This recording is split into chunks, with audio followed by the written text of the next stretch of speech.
Everyone, সবাই কেমন আছো?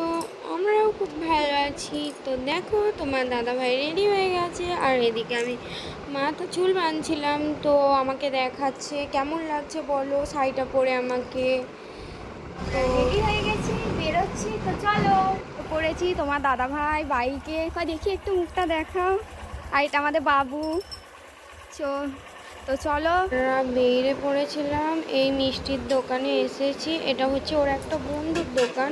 তো এখানে মিষ্টি খুব সুন্দর খেতে হয় আর খুব ভালো হয় মিষ্টিগুলো। তো এখান থেকে আমরা মিষ্টি আর দই নিয়ে নিয়েছিলাম। একটু দোকানে আর কি মানে একটু ঢং করলাম। তো তারপর হচ্ছে আমরা আবার চলে গেলাম। আমরা চলে এসেছি মাসির বাড়ি। আর এটা আমার মাসি, মাসির জামাই এসেছে। মাসি রান্না করছে, তো মাসিকে দেখে নাও। মাসি চিকেন রান্না করছে, আর এই আলু ভেজে রেখেছে, রান্না হচ্ছে, জামাইকে খেতে দেবে।